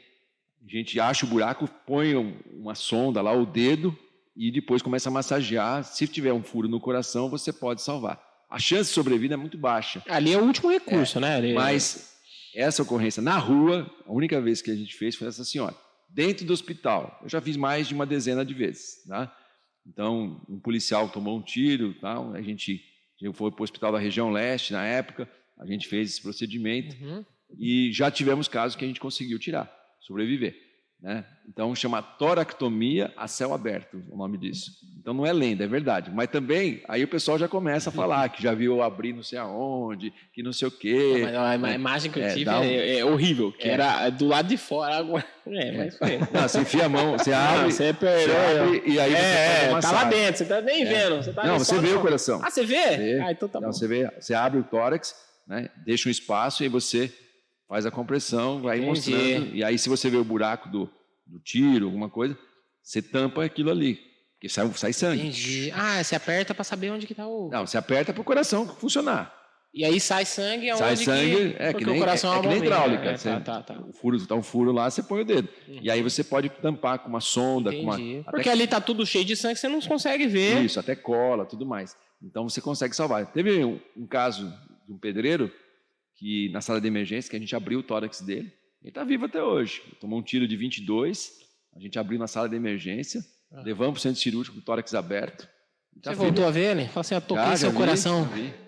E no Águia tinha uma ocorrência muito louca, assim, uma ocorrência mais se mexeu assim, de um policial também baleado, que a gente abriu dentro de um pronto-socorro de periferia, eu e um colega. Aí a gente pediu autorização para voar com ele com o tórax aberto. Ele voltou da parada, nós voamos com ele com o tórax aberto, assim. Caramba. E aí, cara, coração na mão, assim, ó, literalmente. Aí, uma cena que nunca vai sair da minha memória. Quando a gente está sobrevoando, assim, para pousar no hospital, entrou uma frente fria, igual entrou hoje aqui, e começou a chover, cara. Parabéns pra frente fria, bem nessa hora. Cinza, assim. Aí, sabe quando você tem aquela memória da imagem preto e branco, cara? Assim, aquela chuva entrando, assim, sol... A manta térmica voando assim e o tórax aberto do cara. Então foi filme. E o pessoal lá embaixo esperando a gente pousar, tudo de capa de chuva, voando tudo. Nós entramos com esse cara direto para o centro cirúrgico. Ele não morreu do ferimento cardíaco, ele morreu com ferimento hepático depois de um dia. Mas foi uma das ocorrências que mais marcou assim na memória. Assim.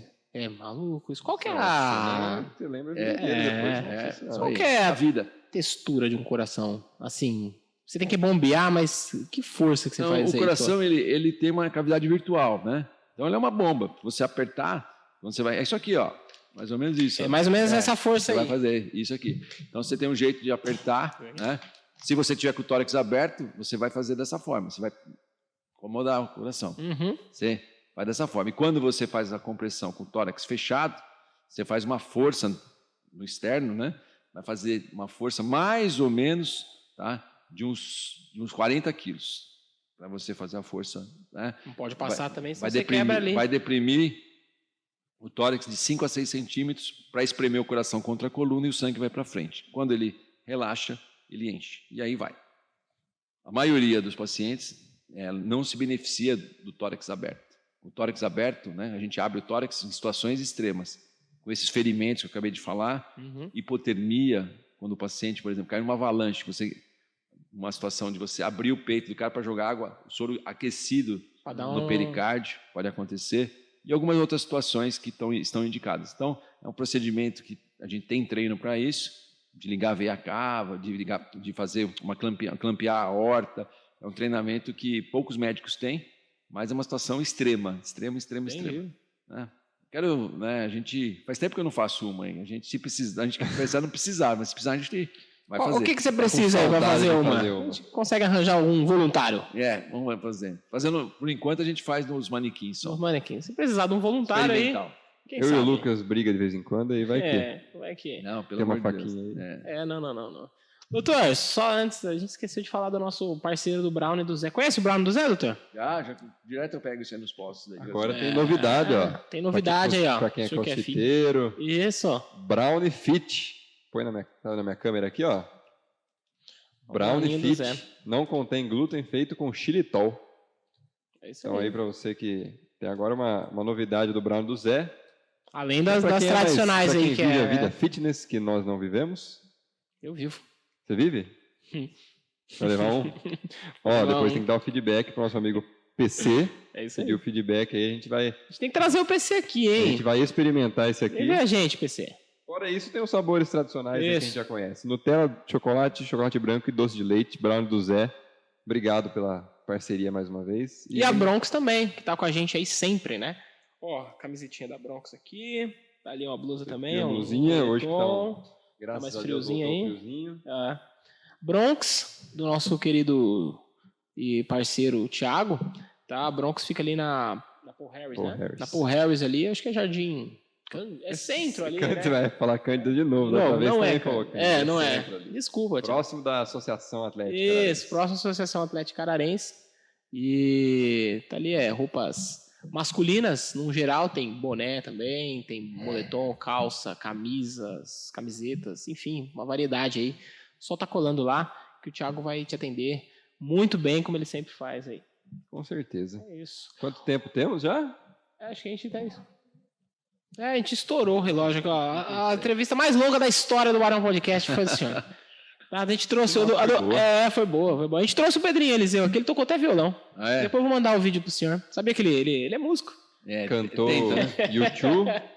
Cantou alguma coisa. Era uma multinacional, uma internacional. Você entrou na política, né? Só para um parênteses aqui. Foi vice dele. Vocês ganharam a eleição, não foi? Ganhamos depois, tapetão, a gente perdeu, né? Perdeu. Mas o Pedrinho me chamou pelo trabalho que eu tinha feito nesses anos todos da emergência.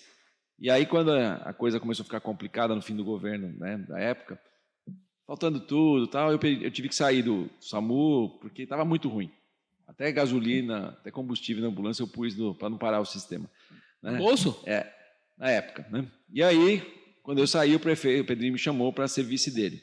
Eu não quis ser inicialmente e tal, mas aí foi uma oportunidade de tentar melhorar a cidade. Foi ali onde você entrou na política, Isso. então? E aí a gente ganhou a eleição, aí teve tudo que já aconteceu, né? O jornal, né? O jornal na época, né? O jornal Já foi julgado que beneficiou, né? Com 1.000 exemplares a eleição. Então, cara, você achou... É bem complicado entender isso, mas dá 1.000, foi dá respeitado. 1.000? Nem dá 1.000, acho. Na época. Foi respeitado, né? E aí a gente ficou afastado por questão de ser condenado pela Justiça Eleitoral.